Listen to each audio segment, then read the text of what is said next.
good, everybody? Welcome to another exciting episode of Full Circle. I'm your host, as always, Harmon Jr. Please feel free to find me at Harmon Jr. on all your favorite social media websites, including TikTok. You know, I'll do dances with you. We'll have fun. But what's up, everybody? We started a new year. We made it to 2022. Betty White will not be joining us. Why? Why 2022? Rest in peace. We were so close. I actually had a friend. We're still going to go see her 100th birthday special. So, you know, shout out to her. But we're here. So everyone who's still here, I'm happy you're here. And people, I told y'all I was going to have a guest, a very big guest to help kick off the year with me. And it's none other than the one and only Greg Miller. Woo! Hey, Odell, how are you? I'm doing well, sir. How are you? How are you doing? Welcome back.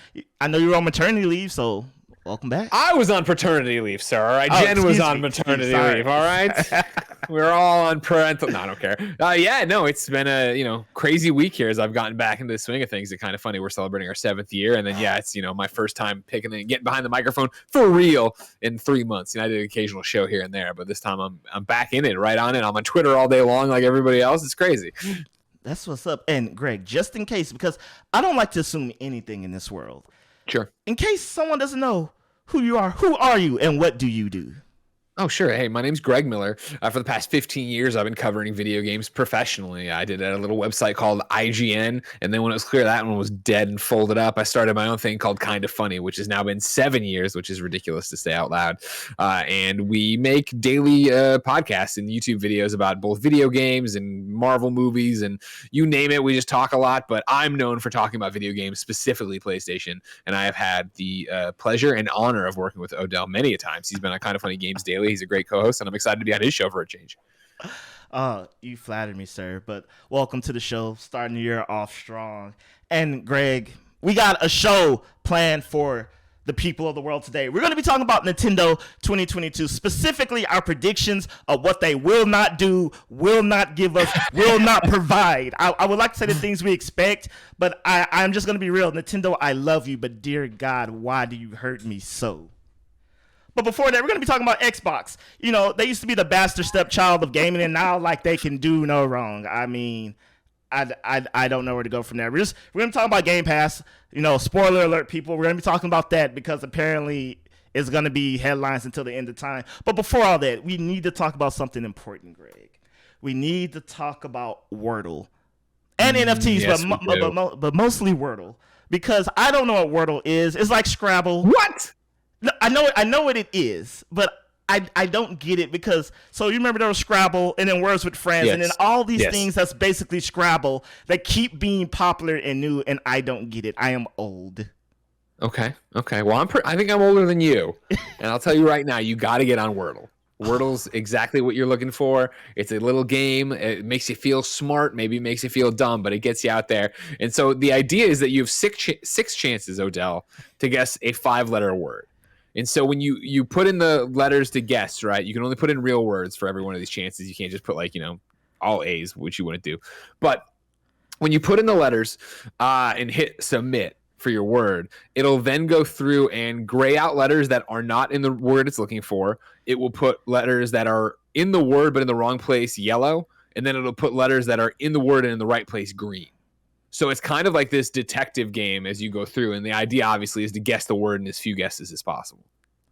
How did it take over Twitter in like 2 days? That's all I want to know. You want to know how? Because it's doing what Netflix started and then went back to doing, right? Of like drip feeding content. So the real hook to Wordle is that it's 1 word a day for everybody.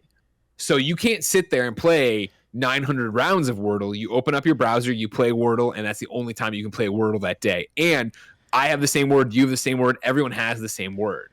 So when you share your results, it's this idea of, oh, well, how it took Gary 3 guesses to get it, but it took Rebecca Valentine 2, but it took me 4. And you can kind of see how people's brains work because when you post the little emojis, right, that show you how it went, it's showing you the grays and the yellows and the greens. And you can see like, oh man, what was your starter word? How did you get there so quickly? So it's this little water cooler conversation thing. It reminds me so much of, in a very micro dose, of Brain Age. You know what I mean? Remember when Brain Age was all the rage? No, I'm not trying to rhyme. All the rage on our DSs, and we were all doing that. And, oh, what was your age today? And yada, yada, yada. This is that, but it's whatever, you 10-minute if you want to, but if you're super smart, 5-minute commitment, right? Like for me, it's like it makes me feel smart and makes me feel like I'm doing something good on my phone when I wake up, rather than immediately going to Twitter and seeing what the horrible thing is of the day that I need to think about or talk about or learn more about. This is just a nice little, hey, let's wake up, maybe have a cup of coffee. Maybe you're like me and your wife's nursing your baby next to you. You sit there and you do it together. You know, it may be just my innate hate of word games. Because I remember when Words with Friends was big back in, I don't know what, 2008, 10, 12, right. back in the olden day. And all my friends be like, oh, you got to get on Words with Friends because I can play you. And then we can see each other's scores. Then there's like the worldwide score. Then there's like our group friend score. And I play like maybe 5 games. I'm like, this is Scrabble. Scrabble is boring in real life. We all agree that. Maybe not all, but we all agree Scrabble is boring, generally speaking. But now that it's on our phones, it's not. I was like, no, I refuse to buy into this. And I don't know. I'm refusing to buy into Wordle. You're not going to get me word games. Here's what I would say, try it. I'm with you that Scrabble doesn't do it for me. And when Words with Friends happened, I didn't get into Words with Friends. But Wordle becomes less about, hey, how big of a word can you make? How many points can you score? And more about, honestly, like a little detective game. Because since you have the 6 chances, you can't put in gibberish. So you have to sit there and think of like, what words do I know that end with OR but don't have an M or an N in it and don't use an A? And so it's like this little game of trying to figure out what to do rather than figure out the best combination of words. And if you don't have a good vocab score, you can't get through it. You know, I mean, you have made an honest effort and good points. You know, one word, I'm not really fighting for points. I don't gotta I can compete in a fun way, you know, with the little, you know, picture it shows and everyone's like, hee hee ha ha, look how good or bad I did today. You know, exactly. And that's cool. And I'm only going to say Wordle's good because I just want to get that out the way, because we're talking about non-fungible tokens, which sounds like a made-up word. I swear. I was like, that's an Alice in Wonderland, like, narcotic. But, Greg, I was really going to, like, generally, like, be like, what's NFTs? Everybody is crazy. But then, Konami was like, oh, we have Castlevania NFTs today. And I was like, oh, yeah, here's the perfect example. They're selling you screenshots of a game and sounds for a game that you can play and that you can have the digital token and own. I don't get why game companies, Greg, keep thinking this is a good idea.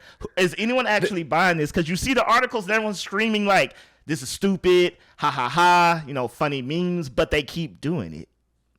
It's that thing where I'm with you. I don't get NFTs. I don't, you look at me, you can see my Proton pack hanging on the wall, my Superman collectibles. Like, I'm not, it's so easy to sound like an old man yelling at the cloud when you get into this, right?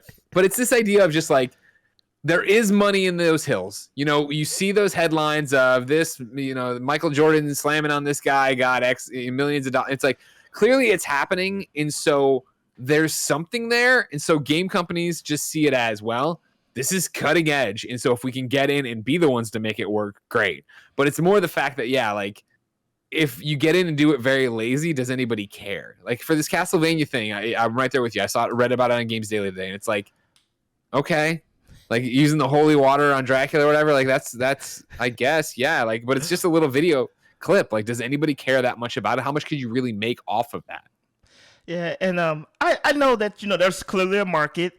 I assume it's all gangsters laundering their drug money, but I mean, maybe not. We're not here to talk about the legality of what some rich people may be doing, but specifically in the gamer lane, I'm just like you said, you have your Proton pack. I have a Keyblade behind me, you know, and it's like, I feel like we really resonate with real things because, not to sound like the old man again, but it's like we kind of already own it digitally, you know. If I want to see, someone throwing holy water on Dracula, I can just go to YouTube. I can save the clip on my phone. I can. And that's where it gets so weird. It gets so weird, right? Of like when you're like, oh, do you want to own like, one of the first NFTs that I saw in my circles that was big was like, you know, own the NFT of Undertaker throwing Mankind off the Hell in a Cell, and it was like, I have seen this. I own this clip on a VHS, and it's like I get collecting, and I also get like the way NFTs could work in games, and I'm not saying that they will or could, but I do understand the idea of right now people create things in video games, whether we're talking about Little Big Planet, Dreams, you know, Core, whatever, And wouldn't, well, I guess Core does it. So like think of more like Little Big Planet and Dreams. Wouldn't it be cool if you created stuff in games and then you got money off of that? You were able to sell that and move that around. Yada, yada. Like I get that. There's something there, but it's the fact that it's this culture of NFTs right now of the weird apes and stuff that are ruining the word, or like ruining the name NFT in a way that it's got to be so hard now uphill to get any real good idea through to make it make sense. Because now you hear like half of us roll our eyes at it, if not more. Yeah, you know, I saw the concept of like, you know, think of just any world builder game and being like, here, you know, I have the token for this in-game plot of land or building or service, and then I sell that to you, and that's the only way you can acquire it, or at least acquire it quickly without, you know, hundreds of hours of gameplay. And I'm like, you know, I get that. I wouldn't do that either. But it's like, but you said there's a practical means of how could this make someone money? If I buy the NFT of the new acid monkey, whatever that thing is called, oh god, it's like, you know, and people joke and they just screenshot it, you know, they save it, they're like, I got it already. But it's like, yeah, how does this make me money if I was to buy this? And then, so, okay, I'm being real practical here. So all the digital ownership is on, you know, servers and things. So what happens if like the website hosting server goes down? They turn that off. Yeah. It's just. There's a whole bunch of questions like that where it's just like, all right. And it's like, even what you just said, I think about for the gaming instance makes infinitely more sense. And maybe it's just me being in our world and what we do. Right. But buying a plot of land in New World, you know what I mean? Like that. Okay. I get that. I can wrap my head around like that makes sense to me that you own a piece of that world and you get to build your house there. I mean, of course, games have done that for free forever, and it's been a core part. But I understand if you wanted to make money and monetize it that way, that would make sense. And then yes, you have an online deed that you can do, or you know, in the game you have a car that you've built or purchased, and it's your NFT, and then you can race for pinks like in Fast and Furious. All right, sure, like that's something that exists, and I can understand that. It doesn't necessarily get me excited about it. I mean, maybe if it's a free to play game that I'm able to go into and have a great time, you know, do whatever. But then it's like, if you want to, you know, get your luxury mansion or whatever, which they kind of do in GTA with dollars, it's like, it's what are you doing with this quote unquote new idea that's actually making it new? What's making it revolutionary? Why are you putting scarcity into a thing where there doesn't need to be scarcity? But then, of course, I see Fran in the middle of the night harvesting water on Twitch in New World to go sell to make more gold. I'm like, I don't understand what's happening anymore with in-game economies. So it finally hit the news. My mom is the person where she's like, did you watch the news this morning? I'm like, Mom, I have my phone. I don't need to watch the news to know what temperature is going to be outside, but I get it. So she saw an NFT story about gamers on the news, and she's like, is this why you didn't buy a new car? You're buying NFTs? She's like, how much money do you have? I'm like, oh, there it is. The old generation thinks we're rich now because, you know, we're buying non-fungible tokens. And this is why nobody's retiring. Yeah, this is why, you know, your avocado salad, your avocado toast, and then this is the problem. Yeah, and I had to explain to her what it was, and she was like, so when you're gonna get your money back? I'm like, Mom, I'm not. I personally am not doing this. People with way more money than me, and that's the other thing. Who are the gamers who are buying this? Like, can we talk? Where are you getting all this disposable income? Let me know. That's what I'm interested to see with this Konami thing is like, what do they actually sell for? Like, it's an auction, so like, what is the real market there? Because this is the thing with you know, the Ubisoft game that did it, and I know there was like a whole barrier to entry to get in there and stuff, but I remember seeing the reports. They're just like, they're not selling for a lot. Like, there's not actual movement in this market. So what does it look like with this? And does anybody care about the Holy Water Dracula NFT? I don't know. Well, speaking, you know, this is slight sidebar. Did you see the new Walmart metaverse shopping thing yet? Because that's a thing. What a step backwards. You know what I mean? Like, we've made online shopping so easy. I can just speak to Alexa and have her order whatever the hell I want. And you know, now it's like, let's get a shopping cart and push it around the virtual space. I'm like, oh my God. No, so someone I saw, I don't know, in the endless things on Twitter, someone put like, so if the item is out, what does the system do? Does it disappear from the shelf? Yeah, right, exactly. Yeah, you empty shelves everywhere. Great. This is the amount they allotted to their .com for this metaverse thing, and that's all they got now. Great. Yeah. So I wonder how long it takes, because I'm like, I saw it in action. I was like, this doesn't look very speedy. I feel like this would take longer than real life shopping, like you said, such a step backwards. So I'm like, it's the worst of both worlds somehow. It's everything you don't like about this experience in one place. Awesome. Thank you. That's what I want. Yeah. But talking about things we do like and experiences all in one place. Xbox Game Pass. Segway King. There it is. Nailed it. You crushed it. You kidding me? Come on. What a week for Xbox Game Pass. Are you kidding me right now with this lineup? Let alone everything they announced on what was a Monday or Tuesday. Then, of course, Nobody Saves the World coming out next week. Like, this is a great month for Game Pass. Let alone, Mass Effect Legendary Edition. You're getting Outer Wilds. This thing keeps getting better. Yeah, and so they added Ubisoft Plus to the mix, and I was just like, at this point, I'd like Xbox plan of like just dominance keeps happening. I wouldn't be surprised if like Nintendo Online ended up on there.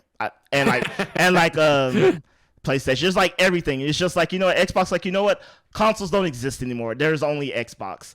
I really feel like I said this jokingly like not years back, but like a while back, and I was like, they're gonna be like Disney Plus. They're gonna own everything and then pull the plug everywhere else and be like, it's only on Game Pass. Do you want to play video games? Period. You have to play it on Game Pass. It's gonna become what your parents always thought of Nintendo, where no matter what you were playing, they called it Nintendo. It'll be like that with Xbox, where it's just ubiquitous. That's just, you want to play that game. You're playing that Xbox, and you're like just playing whatever on your TV. You're like, yeah, Mom, playing the Xbox. That's what it is. And it's so when I saw a Legendary Edition go up, everyone's like, oh, you have no excuse. Yes, you don't have an excuse. Play it. I got it last year, Legendary Edition. It took over my life for like a good 3 months. Tally's the best. Love her. Liara stands. Get out the way. It's Tally's day. Yeah. But what I'm saying is I'm entering this weird area of my life with gaming where I'm like, should I just wait for it to come to Game Pass? Sure. Like, as a serious question. Before it was like, well, no, I'm not going to wait. I'll just get it. But now I'm like, I'm looking at the release date from not on Game Pass to on Game Pass, and that window is getting a lot shorter with each passing day. And that's scary in a good way. Well, it works against who we all are, and or not all of us, but the majority of us are in so many ways, right? Of like, we've always talked about your backlog of shame. We've always talked about that pile of shame of games you buy that, back in the day never got out of the cellophane, or now games you buy and you don't even download right away. You buy them, they're there when I want it, it'll be ready to go. And so, if that's your move and you're not immediately playing something, then wait for Game Pass. Wait to see if it shows up on PlayStation Plus. Wait to see any of these services if they're going to pick it up and give you a easier option to get it. Yeah, and it's just I've said this many times.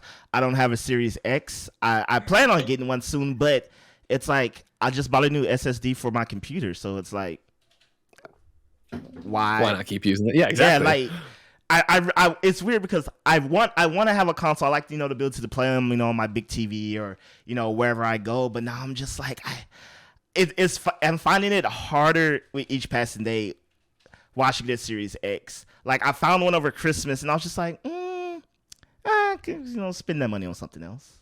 Sure. Yeah. What's the rush? Why get into it? Yeah. I mean, that's the thing with what Xbox has done, and going back to it being ubiquitous and just being everywhere, is like, they've just smashed those walls down and let you play where you want to play it. You want to play everything on your PC? Fine. You can do that. You don't have to worry about it. You don't have to have the box. You can go have the experience there. All right. So here's a real hard question. What more could they do to just be impressive? Like, I feel like, we've gotten to this rut of like, yeah, it's impressive. Yeah, it's amazing. It's almost like saying when a new Zelda game comes out and going, it's amazing. Everyone just goes, yeah, I mean, we expected it to be. But what can it do now to legit, elevate Ubisoft Plus. Ubisoft Plus is a great example, and I think it's more of that. It's more third-party partnerships and having Sega be like, yep, every Sega game is going to be day one on Xbox Game Pass. You know what I mean? Imagine if they could get 2K or Take-Two. All right, yep, every 2K, every, whatever Ken Levine Studios called, everything that we do, is going to be day and date Xbox Game Pass. And, like, they can keep coming for the big games that are out there, stuff like, how they've already done it, obviously, with Destiny. With them coming and going so much, it's always hard, but like, if they can get your GTA Onlines, your Red Dead Onlines, anything that doesn't keep you engaged, right, that is there for you. I think there's something to that. I think, taking a page kind of out of PlayStation's book would be very interesting too, where it's like, cool, Spider-Man, nobody cares, but Spider-Man's exclusive to Avengers, right? And so, like, that originally was a big deal. Imagine if it turned around the other way of like, cool, not Avengers.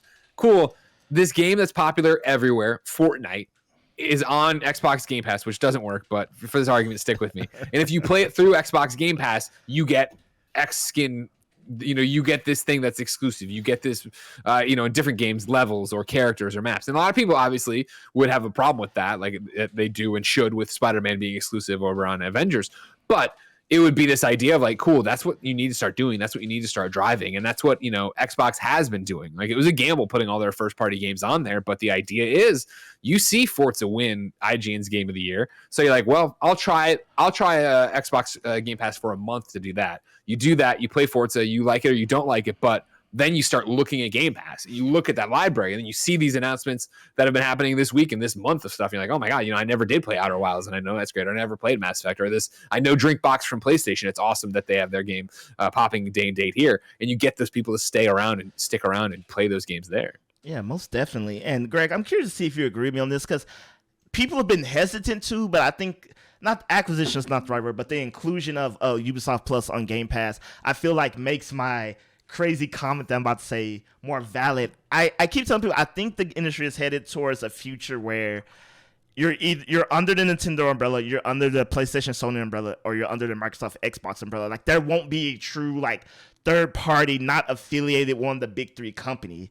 And I know that sounds scary for a lot of reasons, but I really feel like, like Santa Monica and Insomniac will just more or less, even if it's not, an ironclad, will only be PlayStation companies. Then, you have like clearly like Bethesda and just all the acquisition Microsoft does that. We're going towards this way, like very hush hush, to where all these third party companies will really have one of the big three's allegiance one way or the other, whether that's contract or they just basically make games for them.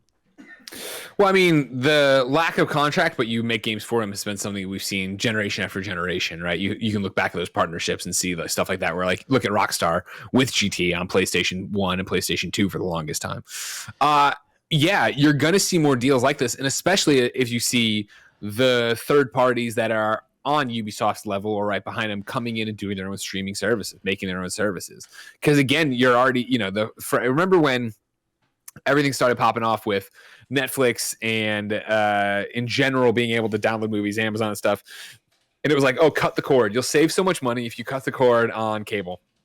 And that was true at the time. And now you cut the cord on cable and you get YouTube TV for $65 a month or whatever to $70 a month. Then you're getting Disney Plus. Then you're getting Amazon. And it's like suddenly you're paying way more than you were for cable. And so when you get here and you see Ubisoft making these deals, because again, Ubisoft making this deal, sure, for Xbox Game Pass, but remember, Ubisoft also has their own Luna channel. Like, Ubisoft knows they have to go where eyeballs are. You can't sit there and be siloed and be like, all right, cool, we are Ubisoft and we have our own Ubisoft Plus, our streaming platform, our subscription platform, and you can only get it at what do they call their stupid launcher? Ubisoft Connect. Ubisoft Connect. You can only use Ubisoft. Like, nobody wants to fucking use Ubisoft Connect, so of course not. It's the same way for EA Origin, right? Of like, all right, cool, they're going to take EA Play now and put it into Xbox and put it into Xbox Game Pass. You need to go where eyeballs are. And Xbox being so committed to this, so committed to thinking their future is there of subscription service, Xbox Game Pass streaming, that they're out there making these deals early on. And I think you'll see more of them. But I do think, we talk about PlayStation, we talk about Spartacus, right? This rumor that PlayStation Now is going to be going away, combined with PlayStation Plus, and become this 3-tiered PlayStation Spartacus thing. If that's true, which I do believe it is, I think you'll see similar stuff like this. And I do think you'll see Ubisoft show up there. I do think Ubisoft's going to continue to make these deals, unless their deal with Microsoft was exclusive, but then it gets confusing having the Amazon Luna stuff as well. Like, everyone who's a big company who is trying to, again, this is so similar to NFT. They know there's gold in those hills. Nobody has cracked the code exactly yet. Xbox is doing the best job of it. How do you get in there, and how do you make sure that you are there on the platform that might hit? Yeah, because, I mean, you just make good cases, because I really, again, I know I sound crazy. I know what I'm about to say. I know. But I see the day where no game is multi-platform anymore. Unless it's like free to play, I can honestly see that future happening. Maybe it wouldn't. You think it's going to get tied up that badly where it'll be that there is exclusives only for third parties? Yeah, I can honestly see that future happening. I think the floor could fall out, and then we go to a period where that's no longer the case. But sure. I can honestly see, because I think I always use Street Fighter 5 as this example of it. Just sure. It's on PC. And I know when it's on PC, it's not exclusive, but for the sake of the argument, yeah. And it's like Street Fighter is still pretty much just been accessible only on PlayStation, and sure. for the foreseeable future, that's a game that you would think does a fighting multi-platform easy, easy win. But I'm like, if a fighting game could be just pretty much exclusive to a console, in my mind, why couldn't any other game be? That's an interesting point. Yeah, and I mean, for a while there, it seemed like you saw those third parties fade away, third party exclusives fade away, right? I feel like that was such a product of the PlayStation 2 era, and then it kind of broke down, into the PS3, and then PS4 seemed like you're coming out of it, and then you got more of it. And like, there's a million different examples we could all throw out that would say no, that's not true. But it seemed like it wasn't as prevalent, as important. And then now, yeah, it's all these partnerships and deals. But I do wonder, when it just goes the other way of like, well, do you care that it's there? It's the, Deep Rock Galactic came out on PlayStation Plus yesterday and it's the free game of the month, right? But Deep Rock Galactic's been out on Xbox and PC for what, a year now? It's like those kind of deals still exist. And again, there's still money in those hills to go get your stuff that way. And it's the same thing of like, Xbox isn't publishing Nobody Saves the World, right? So at some point, I don't know if is it a 6 months, year, whatever, that's going to come to PlayStation, Switch, like everything, right? But Xbox is there to pay them to get that taste, which of course these developers need, right? And that's what these deals do. And why it's so great is, hey, make a game that isn't a battle royale, that isn't a AAA, isn't established IP, and also isn't like a 8-bit thing. That AA market that had faded away for so long is being kept alive now, or being resurrected, I would even say, by Xbox Game Pass, by PlayStation Plus deals, because make that game, sell it to one of these companies, and guess what? You can, as soon as you sign that contract, be in the black for what you put into that game, which is, a terrifying thing. I forget now. Somebody this week on Monday, right, was talking about this game, their game. It's critically acclaimed, and it only made 30% of its budget back so far. Like, it's got all these 8s and 9s and 10s. Like, please buy our game, help us out. And it's because they don't have a deal like this. Yeah, and I'm glad you said battle royale, because as much as I love Apex Legends, I'm not a big Fortnite guy, but I love Apex. Like, I'm so happy that trend is finally starting to hit the decline, because they almost had me for a second there. I thought no game could release unless it was battle royale, like in some way, shape, or form. Battle royales and roguelikes. I was like, that's the future. That's it. That's the only two genres gamers can play in any way, shape, or form. And then you have Nintendo, but I'm glad it's done. I feel like I haven't heard anyone talk about Apex in forever. I feel like Apex for a while there was like, and granted, it was when Blessing was really playing it too, but I feel like I was getting, and I guess I've been off for 3 months, but I feel like it's been a while since I heard, and I say that, even Fortnite, like Fortnite for a while, it still is the biggest thing, but it was like inescapable. Even I was playing it. I feel like that's quieted a lot too. Yeah. So I'm happy, because it was kind of like, battle royale is one of those things, like, if it does it well, it's cool, but it doesn't need to be a game mode in everything that exists and moves. Sure. No. Although, like, come on now. Yeah. Halo battle royale would be dope. Yeah, okay. I mean, it's Halo though. Halo, it works there. It works there. It would be dope. Also, I never wanted, when I tried the battle royale Mario game, whatever they called it, the limited time. I suck so bad. I never thought World War I was so hard in my life until I played that game. Dear God. God. But Tetris battle royale, that's still fun. Tetris 99, I recommend that. Try that out, people. They're not paying me, but it's fun. That's just fun. But it was also that heartbreak of like, I thought I was good at Tetris, and I like the amount of number 2s and number 3s I got in that just fucking destroyed me. Oh man, it's just the, what I never mastered the ability to like send it to the right person. It's like you can send like 5 blocks and mess this guy up, and I'm like, yeah, send it to him. And it sends it to like not the guy I want. I'm like, I don't understand how people are doing this. Why are y'all attacking me? I won one game and I retired the champ. So that's how you have to do it. Yeah, that's what you gotta do. If you do that, yeah, go out on top for sure. Oh man, but similar to trends, the gaming industry is all about trends. So who knows, 6 months from now, we'll all not be talking about this, and we'll be talking about, Super Nintendo Switch XL Deluxe Edition. Well, that, my dad came to visit for the first time in forever, and we were talking, and on the way to the airport to take him home, he finally started asking me about video games, and he's like, well, what is the next big thing? And I was like, Dad, I would be a millionaire if I could tell you what the next big thing is. Who the hell knows? There's no way to know what's going to be the next big trend. There's really no, I'm an old man, again, because I was highly against digital games, and I remember having a conversation in college and telling someone that like digital games is not the way of the future. Like, there's no way that can happen in gaming, and here we are now. Egg on my face.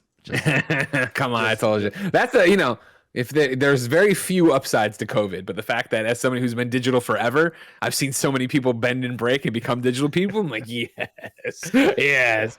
Now let's all argue for better internet from Comcast, and I'll be happy. Yeah, I guess since I play Game Pass on my PC, I guess what, screw it. I'm done with this. Let's talk about Nintendo, shall we? Before everything's called an Xbox. And I gotta. Nintendo's not going anywhere. Don't worry. Oh no, they're not. That's the thing. That's the problem though, because Nintendo knows they're not going anywhere. We know that they know that we know that we're just gonna buy everything they do. That's the thing. They don't need. They hear your demand. They hear what you guys want from them. They know what they could do to make even more money. They're like, we'll just wait and do it when we feel like it. Get out of our face. Yeah, like Pokemon Arceus is coming out at the end of this month, and it's probably gonna sell better than most things I've ever sold in their lifetime. And Nintendo's gonna be like, "Look at this pile of money." And I hope the game doesn't suck, but I mean, if it does, I mean, it's not gonna stop me from playing it. Exactly, you're buying it. You're admitting it. So whatever. You don't care. You're gonna get it. And and so, like I said, I want to talk about. I don't have my tinfoil hat. I was gonna make it, but no, because I want to be serious. Tinfoil hat means I can't be serious. I'm gonna be serious. Sure, I hear you. Yeah, and so for 2022, Greg, sure. I really just we're just gonna. I don't care how crazy it is. What Nintendo is gonna do in 2022, and honestly, you know what I could see them doing. I feel in my heart of hearts this was gonna happen, and no, I don't know what this means for Nintendo as a whole. But I see them going back to a standard console. Don't ask me why. Just because you think they're gonna ditch the Switch? No, they're not gonna ditch the Switch. They're just gonna have here's the Switch and here's the not Switch. And you're thinking that makes no sense. But see, you're talking about Nintendo. The second you start making sense, the least likely it is to happen. So yeah. We're going to a standalone, stays on your desk console, and I don't know, your Switch, like you tap it on your Switch, and then the Switch goes into the I don't know, home switch and magic. Like your Switch will be like your xCloud. Your Switch will be like your Steam Deck. It's your portable connected to your home based system. They got Switches in hands, and now they're gonna have like a home based system that connects with that. And you're probably like, well, why would they do that? I don't know. I don't know, Greg. Why does Nintendo do anything? Why did they release N64 games that didn't work? WND, weird Nintendo decisions. That's what we talk about a lot of kind of funny WNDs. Yeah, I am really fascinated to see what Nintendo's next move will be when it comes to hardware, right? Because we all thought we were getting the Switch Pro this year, and then we didn't. And so it's like, all right, cool. You assume that's still coming. It's been talked about, but then is that their quote unquote next console? Like, when the Switch Pro arrives, do we ride that out another 5 years, or is that yet another little bridge to keep you tied over till they get to what the Switch 2 would be, or whatever they end up calling it? Yeah, I don't know. I went to my Nintendo leaker Twitter person that leak stuff, and they said we're getting hardware, we're getting Mario Kart 10, which honestly, if we got Mario Kart 10, I think I could just live with that. Like Mario Kart 10, Breath of the Wild 2, yeah, that can hold me over for another year. I mean, Breath of the Wild 2, come on, of course, yeah. But why would they jump? Why would it be Mario Kart 10? What have I missed? I don't know. That's okay. So Mario Kart 9, remember? They didn't do 9 yet. I have a theory that this leaker has supported. Mario Kart 8 Deluxe is just really Mario Kart 9. It's just that's what they're probably doing. I don't see. As much as I want to laugh it out of the room, that would be such a weird Nintendo decision if they were just like Mario Kart 10. And we're like, what about 9? They're like, Mario Kart 8 Deluxe was 9, and we're like, all right, I guess we got it. It's back to how you open this. Whatever you say, Nintendo, here's the money. Like, we'll take it. That's a weird thing to say and do. All right. Yeah, I don't know. Part of me wants to be like, we won't see any returning IPs from their treasure chest of IPs, and maybe they'll drop like 3 new IPs. We'll see 3 new Nintendo characters that's never existed before. Because why not? No.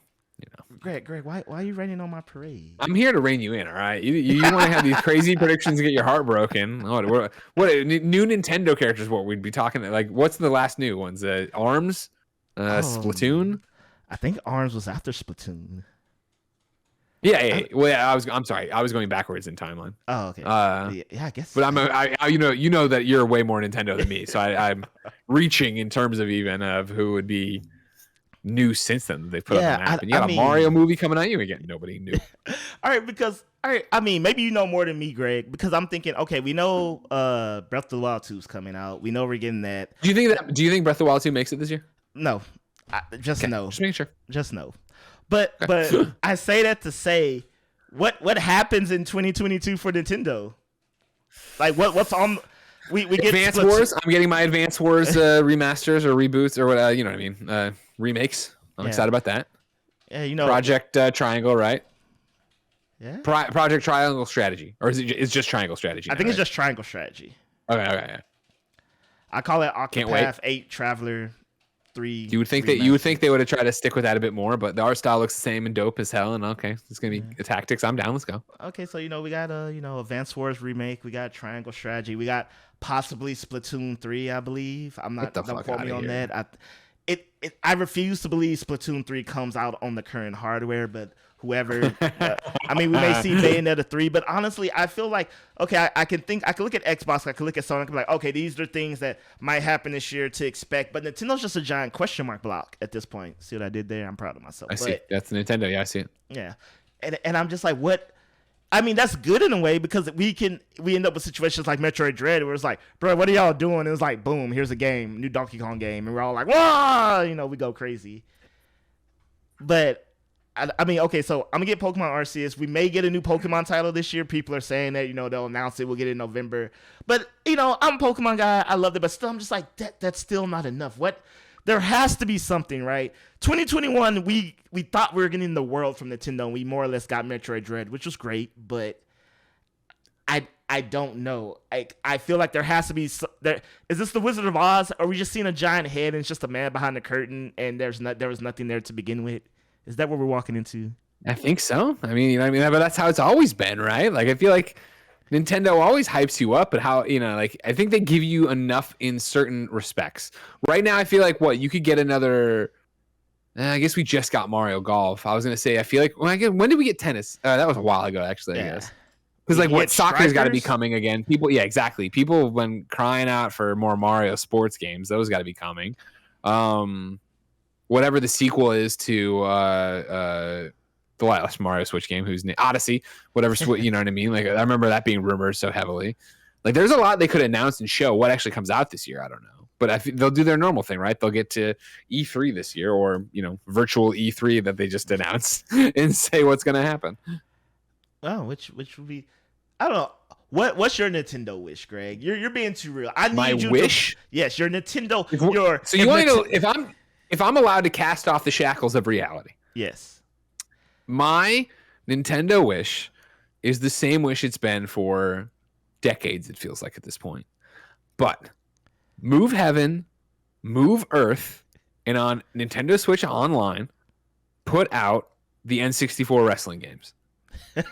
Put out WrestleMania 2000, put out WCW NW Revenge, put out No Mercy. Like, I know how complicated it is because, like, AKI and then WWF now E, and then you got likeness rights for all these people who so many are dead and so many aren't. Like, that would be my come out of the chair, weep for God moment if they were like, we're doing it and here they are and we figured it out. Even if they were like, we went in and generalized the characters, because I'm holding out hope right now for that AEW game that keeps getting teased, right? That Kenny Omega knows what we want in a wrestling game, and we're able to get something like that. But if they could just figure out a way to make it that I could play those N64 games that I love so much again, that's what I want. That's the ease I want, Odell. So this brings up a fascinating point about Nintendo. You just proved it 10 times over. And that is, I feel like Nintendo is the only game company on earth, publisher, developer, whatever facet of games you look at, that could reach into the past and succeed by just doing that, by doing literally nothing new and just giving us things that have already existed. I've said this about Nintendo and people don't believe me, and I was like, look how excited the internet got when they were just like, N64 games on the Switch. Not even all of them, like 5. Yeah, exactly, right? Yeah, not even the whole library. Here you go, just some stuff. And people lost their ever-loving mind. I still, to this day, cannot buy a 64 controller. for the Switch. Wow, really? I haven't been following that. I didn't know it was that bad still. Yeah, it's still that bad. And like you said, all you want is these WrestleMania 2000, which I never played, but I hear it's like, the granddaddy, holy grail of wrestling games. 100%, And you think, 100%. Especially with the Nintendo 64 Virtual Console, wherever they call it now, that's not impossible. It probably is because, like we'll never see GoldenEye. We'll probably never see that. And it just baffles me that how can a game company in 2022 be like, here's stuff from like the 90s, and like we would just praise them to the end of time. Of course.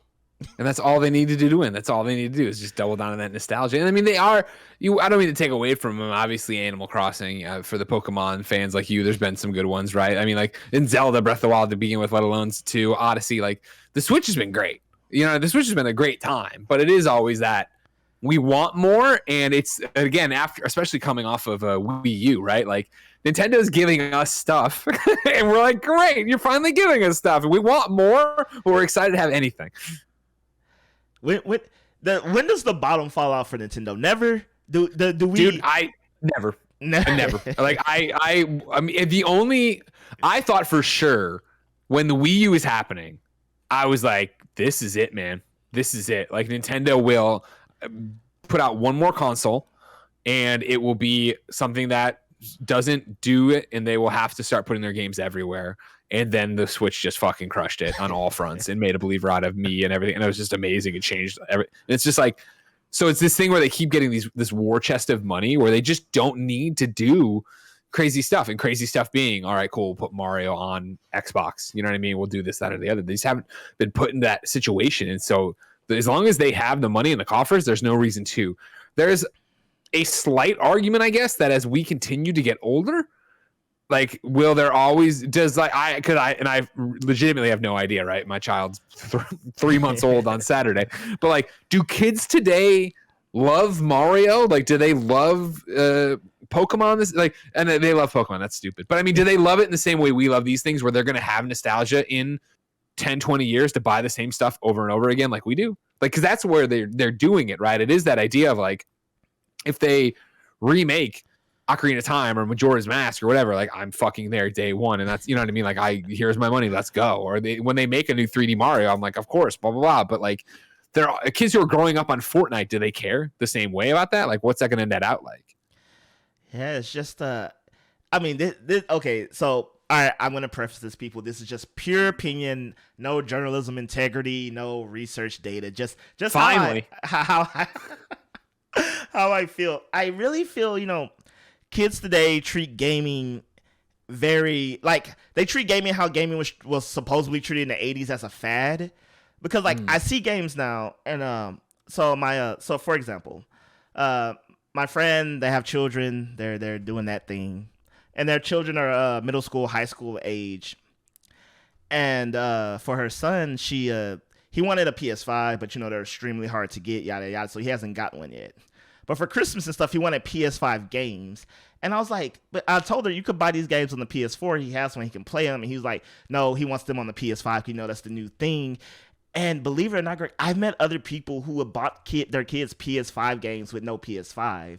And I'm like, then why do you want them? And it's Wait, so how do the kids, do they play them, or are they just no, they just have them for when they get their PS5. And that makes sense. But I'm like, but you've been sitting on these games for like a couple of months or a year or so, and you have a PS4, which you could have just got the PS4 copy. Get the same game for you. Yeah. And and the same thing with Fortnite. And it's like, I'm interested because I talk to like my friends' kids, or at events, I talk to, younger people, and I try to gauge how much of gaming is like, something they do versus something that it's just gaming is so in pop culture now, in the same sense how like Marvel's been revitalized. You got all these video game movies, and it's it's cool. And I'm not saying if you're just here cool. If you play, that's cool, and I'm glad. But how many people will hit that age of 16, 17, 18, adult world, and just be like, oh, okay, yeah, gaming, yeah, we're out. And I don't know. It's so much different than when I was growing up, right? Because like what you're describing now is the fact that gaming is ubiquitous. Like in the same way, when, we were, 10 years ago at IGN having these conversations on podcasts, I would talk about how the word in definition gamer is going to go away, because I don't describe myself as a movie watcher. I don't describe myself as a, Netflix watcher. It's just something everybody does. You watch television, you enjoy stuff that way, right? Like, it's a weird way to say that you're a gamer. And now that gaming is everywhere, it's in everything. It's on your phone. It's on your toaster or whatever.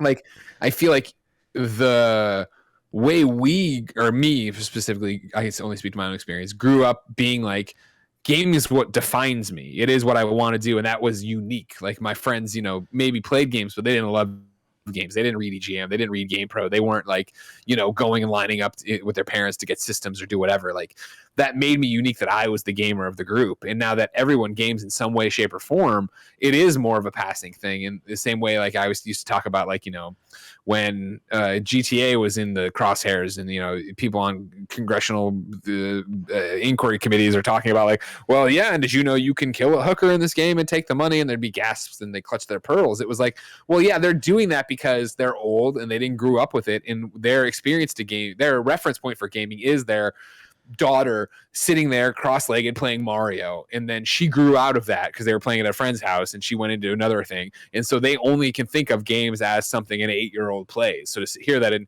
a video game, kill a hooker, that's what they think is their 8-year-old doing it. Whereas like when we, I'm already old, I guess, but when I get even older and take over all these positions of power, right, my generation, it'll be that idea of like, well, gaming isn't the boogeyman. We all grew up with it. We know what it means. We know that, games can be anything. And so it is this thing of what that means going forward for the hobby, what it means for, how people define themselves as gamers, or if they do anymore. It's fascinating, and what it'll actually end up being. Maybe they'll all be that, oh, I'm a Fortnite, or I'm a player of this, or I'm a genre person like this. Because there's plenty of people, like, oh, I love detective novels. I go read a lot of detective novels. Yeah, and that'll be interesting. But I guess, in Nintendo's case, I don't think they would survive in a sense, because again, to my friends' kids, and even outside of that, I've been at different PAXs. I've done PAX Pokemon League, and sometimes, there's trainers, younger age, and they come and stuff. And I've had on numerous occasions, kids tell me like, "Oh, you play Mario? Oh, that's how I know you're old." And like that's their it's like Back to the Future too, right? Yeah. When he uses the gun, you have to use your hands. That's a baby's toy. Like it's like that kind of shit, right? Yeah, and it blows my mind. I'm like, how can you think of that? And like I always ask them, have they ever played a Mario game? And it's always like, I played the one where you like, they don't even know the name. It's just like, it's something that, yeah, if you game, you've probably played Mario to some capacity. But to them, and I think I'm like, but Odyssey, it came out and stuff, but I feel like to a younger generation that did, they didn't experience the magic of Super Mario World. They didn't experience the magic of Yoshi's Island, better than Super Mario World in my opinion, but we're not here for that. They didn't experience the transition from 2D worlds to Mario 64. Sure. They didn't experience the magic of Galaxy. Maybe they play like a little bit of New Super Mario Brothers, which I think is mostly maybe a good, if you're born after like 2005, maybe that's like your first real Mario game, maybe 3D World. And they didn't see these evolutions and how those things shape their worlds now. Like they didn't see that beginning part, and now they just see it as old hat. It's something that, it's cool, I guess, if you're around for it, but Well, it's that thing, right, of just like, again, there is an ocean of choice now. And so you can go anywhere you want and play anything you want and find any game you want, down to like such a microcosm of stuff. So to look at something like Mario, even in a more modern Mario, right, like the ones we're talking about, 3D World or whatever, like I can see a younger person looking at that and be like, oh, well, yeah, that's so bland. That's a baby's game. That's it. Because Mario, especially a side-scrolling Mario, is still so just get to the end of the level, do the thing, and it's like, well, sure, but there's a million endless runners that are doing that. There's a million different things. And then you got stories, and you got this, and then they want to play with their friends, but online sucks here, but it's so easy there, and it's free, and you can play on any device, talking to anything in this other game. Yeah, and this is like you said, I did it myself as a gamer back when that was unique to some degree, and it's not as unique anymore. But it's kind of like I see myself like as a movie buff, as that writer. Oh, you never watched a Martin Scorsese film, you don't know what cinema. Exactly. It's like Rosebud and all that good stuff. And I see that myself as a gamer, and I'm just like, you don't see it. And it's important to see it, I feel, because think about Metroid Dread. So many people never played that actual Metroid game, but they played plenty of Metroidvanias. But then you saw so many people play Dread and was like, I see it now. I see everything now that was trying to imitate this. This is what it was. And I feel like Nintendo, you know, not bringing those games forward or doing things, a lot of people won't see it. They won't see what everything's trying to be or where it got from. And I really feel like, you know, for anybody who wants to consider himself gamer or, you know, on that deeper level, they need to see it because I think it's a beautiful thing. I loved watching people play Dread and being like, I get it now. I get everything that's trying to be this, you know, not in a bad way. You know, everything that's following this formula. Influential. It's an influential game or series, right, Metroid? Yeah, and I'm just like, oh my God, yes. Like, this is why we love Samus. This is why. And this is the feeling. This is how it's done. I won't say right, but this is the thing that sparked so many things to follow in its footsteps. And like, again, we're spoiled, right? And how old are you? I keep saying 31. Okay, so like, you're right there with me to an extent. I'm still older than you, but like, growing up in the time I grew up, right, of like my first system being the Sega Master System, which was a bad choice, but it doesn't matter. You know what I'm saying? And going on, like, I feel now it's to a point that you bring up movies, right? And it is, I enjoy movies as much as the next person, but not to a crazy degree. So I haven't gone back and watched Citizen Kane on to understand, you know, why it was a big deal when Alfred Hitchcock started doing these kind of cuts and moving the camera. And so like, it's a similar thing here that I think it's such a tall order for somebody to be like, oh man, like I've heard good things about Metroid, but I haven't gone back and played every Metroid possible to get to here to see what this is. So you go read about it, you listen to a YouTube video, you watch a podcast or something. But like, you know, it was a harsh dose of reality, and and it sounds like I'm making fun of them. I'm not. I'm making fun of myself, if anything. But maybe even just it was an educating moment for me of when the Mass Effect Legendary Edition dropped. And talking to, you know, Blessing Adeoye and Barrett Courtney on the Kind of Funny team, maybe I think it's Barrett, but talking to them and especially Blessing, just being like, oh, this is cool. I've never played these games. And I was like, what? And I was like astonished. And he's like, well, keep in mind how young I was when these came out. And it's like, that makes total sense. But I take it for granted that, like, you know, I was at IGN for Mass Effect, right? Like, this is a definitive thing that I lived through, and like these demos. And I remember, you know, Hillary and Brudvig from the Xbox team coming back and being like, they say that, you know, the save's going to carry over all the way through this trilogy. And yet I'm like, what the fuck are you talking about? How's that possible? Madness. Like, you know, these things y'all take for granted that, like, I wouldn't say necessarily you have to go play every Mass Effect, but it's just like, of course I played every Mass Effect. That's how it was. And it's like not having that knowledge base, but then now there's so much games. There's so many shows. There's such content at your fingertips at any time. Like, it's impossible to go play like the essentials and be able to be like, here's everything I possibly need to play to understand what's going forward. I mean, you're right. We are spoiled, you know, like I said, you're older than me, but you know, like, you know, my first system that I owned was a SNES. I played NES, but like, you know, that was like my uncle's or older relative, and then for like a birthday I got a SNES, so you know I see, you know, the thing, you know, why I love Yoshi to this day. And you know, you say Mass Effect, I actually miss Mass Effect because that was like me entering into college, and it was just like, God, I can't play a super RPG, but so I'm glad I got to now. And you know, you think about February 2022, it's gonna be just a cluster of games, and you're gonna have to pick two, hell, maybe even one. And I'm like, honestly, back in our day, that was like your whole year. In 1 month now, that would have been our whole year of like... Dude, I talk about it all the time. When I started IGN in 2007, and not only was it possible, it was expected that you played everything. And I don't mean like every game, but I mean everything of consequence you at least touched. And I remember getting to the summer that year, and I always fuck it up, and you'll know it because you're Mr. Nintendo. But the Paper Mario that came to Wii that year. Like Super Paper Mario? Yeah, right, where it was they had the nerd guy in it and stuff. Yeah. Like, I remember playing that all the way through, and like I liked it fine. I think I liked it. Maybe I liked it more than fine, but I liked it. But it's that thing of like, if that game dropped now, like I guess it didn't have to, I don't even have to use the example of it. When I was still at IGN and Sticker Star dropped Paper Mario, like I liked the Wii one so much that I bought that one with my own money, had it Amazon to the office, and it never left the shrink wrap. Like, and that was, you know, however many years ago that was. Now we're here, and it's like, you bring up February, but I mean, like, how many games a week are dropping that, like, you need to play. And all of a sudden you're like, you feel like you got game of the year locked up. You know, last year, everything. And then all of a sudden everyone's talking about Inscription. And I'm like, what the fuck is Inscription? Like, what are you talking about? Like, out of the blue, this thing's here and it's amazing. And it's great. And then 3 more things are coming. Okay, now this is happening, blah, blah, blah. And it's like, God, there's just like, the waves are constantly crashing down on you, which is great. It's an embarrassment of riches.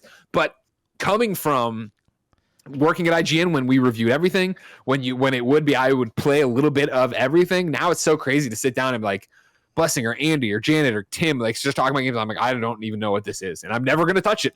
It sounds great, but I'll never get to it. And, you know, it's funny because you talk about that, because I remember when I did my internship at Game Informer, and I was like trying to be Mr. like, you know, touch everything. And this is when like indies started to being like respected, I will say. Not saying that they didn't deserve respect, but people actually looked at them. And this was when Supergiant was really, you know, getting out with Bastion and things like that. And, you know, you had Journey that's gonna come out, and you had Flower and stuff like that. And I remember saying, oh, I like indies, you know, it's cool because it's a 10-hour experience at most. I can play all of these.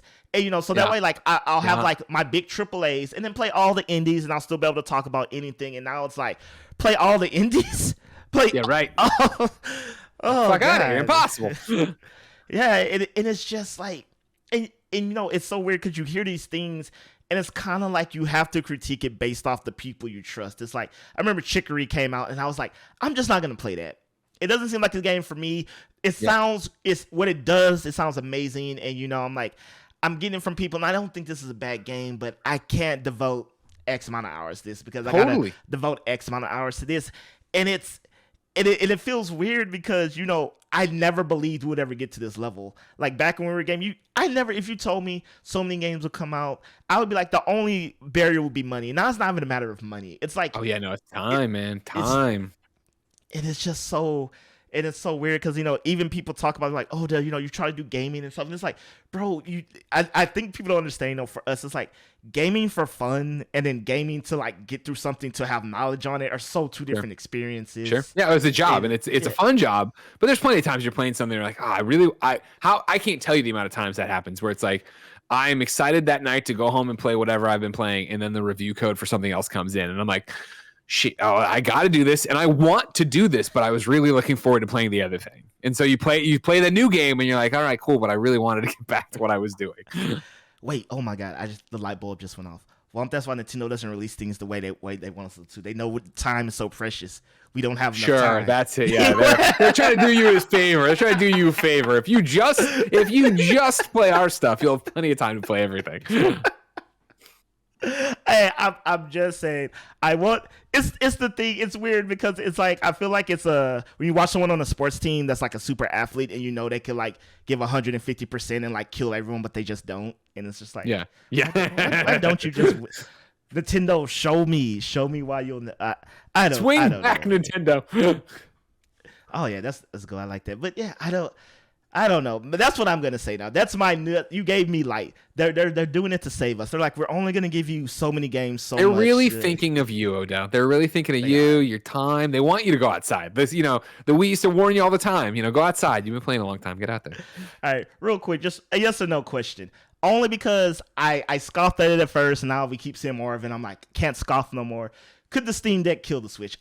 Easy answer is no. But now I'm looking at it, and I'm like, looking all right. I don't think so. I pre-ordered my Steam Deck. I'm excited for it, and I'm not a PC gamer by any stretch of the imagination. But it sounds like, you know, it's going to still be limited to what it can do on certain games. You have to be using whatever the OS is, and then still most of those games are going to be designed to be used with a keyboard and mouse, right? And even though crazier things have happened, like I don't ever expect to be playing it and be like, you know what? Let me plug this in. Let me actually play it on a computer. Let me come over here and do this. That's never going to be my scene. I don't think so. I think Nintendo's ease of use, the fact that it's all designed that way, that's why the Switch works so well, right? Is that everything on it from Nintendo is designed to be playable in your hand or playable on the TV or whatever. Like, it's ease of use, it's turnkey, and I think Steam Deck's gonna have hoops to jump through. This is true. Also, I mean, I'm not a PC gamer to any capacity. Game Pass kind of made me, but I mean, I plug my controller in, so I'm not even using mouse and keyboard. Exactly. Yeah. But I'm just like, people who PC game love PC gaming. I'm like, how many of those people truly would be like, let me play Skyrim in my hand? I feel like they would just be like, this is a horrible time. Probably, yeah. It probably would be. The text will be super small. It's all a pain in the ass. Oh man, but you know what, Greg? Thank you for joining me. This conversation got way deeper than I thought it would be initially, but hey, that's what we're here for. We have a future podcasting together. You know what I mean? We can do it. We can make it happen. We can make it happy. We come full circle, so to speak. I started on your show, now you're on my show. It's been complete. We've done it. So just in case they don't know, Greg, where can people follow you, keep up with you, see what you're doing, all that good stuff? You can find me each and every weekday on Kind of Funny. You can go to youtube.com/kindoffunnygames. You can go to Spotify, put in Kind of Funny. You can just scream Kind of Funny and somebody will say, oh, that thing over there. Yeah. There's all sorts of shows to entertain you. Well, people, make sure you go do that. I assume you have, in case you haven't, do that. Of course, it's Full Circle Podcast. You can follow us on all your podcast platforms, on YouTube, all that good stuff. There's a Patreon if you want to, Full Circle Productions. But remember, like, share, subscribe. That's always a great time. And as always, thank you, Greg Miller, for joining us. And thank you for listening. Go out there, enjoy your week. And as always, be blessed. Peace.